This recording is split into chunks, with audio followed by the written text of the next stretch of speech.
okay? I mean, I've already sold a business, one of my other businesses before, so I know what that's like. For people who go their entire life and not figure out how to sell a business. So I know how that works, and I understand the formula of that, but there's also pieces I want to do after. You know what I mean? Consulting and things of that nature. Right, so the bigger you build your personal profile, the more likely you can sit on a board or consult or things of that nature. Perfect, there you go, bingo. That's it. My intuition is you need to think about the format I did with Ask Garyvee and Tea with Garyvee. Your biggest strength by a country mile is 1981. You can't fake experience, right? Like, it's when you think about a world of competitive options, one of your biggest competitive leverage points is being in business for 40 years for yourself is being in business for 40 years for yourself. And that's really hard to, and so, I think a couple things. Where are we at with LinkedIn? Anywhere yet? Have we even started this journey? Oh, yeah. Okay. Yep, have started. Tell me what you noticed that some of your old contacts found. Yeah, basically how I've been using LinkedIn, because I've been in business for so long, my objective of using LinkedIn was slightly different than other people. Of course. Of course. I'm just looking to reconnect with the thousands of people I already know, okay, who can come to me and say, hey Vic, oh my, holy shit, I forgot about you. I saw you on LinkedIn. This happens to me now all the time. Of course. I saw you on LinkedIn. Oh my God, I need you for this particular Vic, project. have you gone down and sat down and gone through your phone and your email contacts and sat with a beverage of your choice for a full day together with your team? I'm gonna be Grand Marnier, but go ahead. Respect. So have you sat down with Grand Marnier on the rocks and said, have you gone through your phone from A to Z and gone through it and then linked up with the people on LinkedIn? Only in pieces. So good. So straight up, only in pieces. Super enjoy. I love the time of year we're in. Immediately, I need you to act as if you took a personal day or went on vacation and take an entire full day or two, a Thursday and Friday, and literally go from A to Z on your phone and from A to Z on your Google or your mail. You know how if you just type in, right. I literally want you to have another tab open and just connect with every single person on LinkedIn. Got it. Because what's gonna happen is 8 to 20% of those people are gonna link back with you, but all of them, because you've connected with them, have a higher likelihood of seeing your content. The essence sock. Got it? Got it. Got it. Cool, that's just a little sidebar that everyone here should do. But see, how often are you posting on LinkedIn?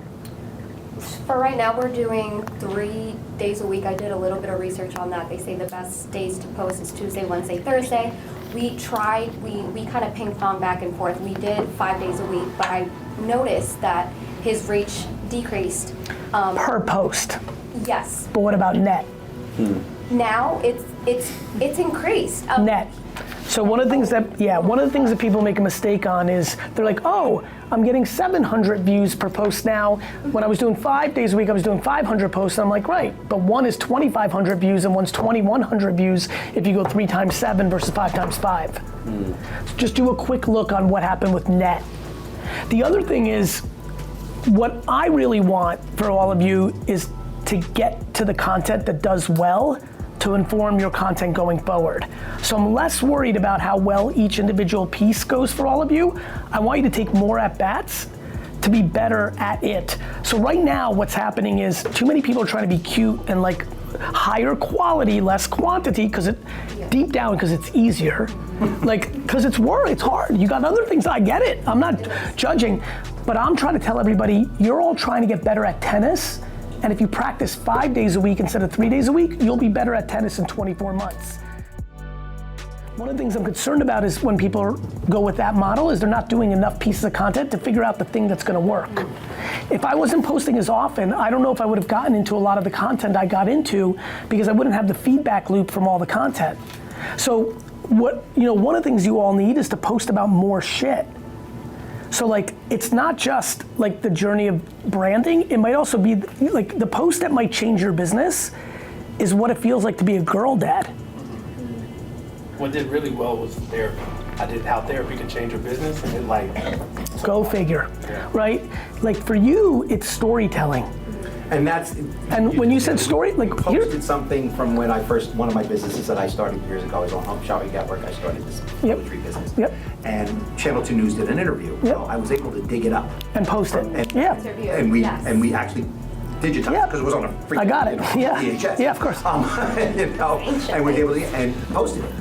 You have no idea how many people reached out. Of course. Oh shit, Vic, you had black hair, and Vic, the other thing you haven't done is you haven't played with it, so you posted it. What about doing a split screen like I do, where you play 13 seconds from it, and then do 2 minutes of your observation of it? Right. You know what would be amazing? One of the things I love about having a library is in 20 years making content where I'm telling you what was in my mind at the time, or what I didn't tell you at the time, or couldn't tell you at the time, or didn't understand at the time. So I also think story time with you would be huge. Okay. As someone who has like gift of gab and like I sense your energy, just what I would do if I were you is I would tell stories of big mistakes. Notice it. Well, that's a lifetime. But like, I love telling the story of passing on Uber twice because I overextended myself on an apartment, and see, the one time I overextended myself and didn't live my thesis, it bit me in the ass because I would have made 500 million on Uber if I invested normally like I always did. Like, you've got plenty of stories of I've always wanted, and I'm probably at that point in my career, and you definitely are, I think the best series that an OG can do is 20-part series on things I said no to that cost me. Because most business people say no, too much. Right. And so like, if you can think about like, and like, this is where it gets fun. This is where maybe like two Grand Marniers on the rocks make you remember shit you forgot about. Yeah. Like, you know what I think a lot about? I think a lot about the meetings I didn't take and how they could have been the meeting. And sometimes you just don't even know, but sometimes you do know. And so like, there's some things to talk about there. You talk a lot about like the posting. How do you really create capacity, right? So I do a post a week on LinkedIn, it gets 100,000 views, right? Amazing, great, fantastic, and it's driving a conversation because that's all I want to do. It's not selling the business, it's not talking, it's about the conversation. Yep. So how you talk about, well, hire somebody. right off the top, when I hear that, what immediately my spidey senses are like, she hasn't realized that she is a content creator that happens to have this business. I think me making content is more important than anything. You don't, because you're only posting once a week on LinkedIn. You haven't gone to that perspective of, holy shit, this is that important, which is wildly easy to not see.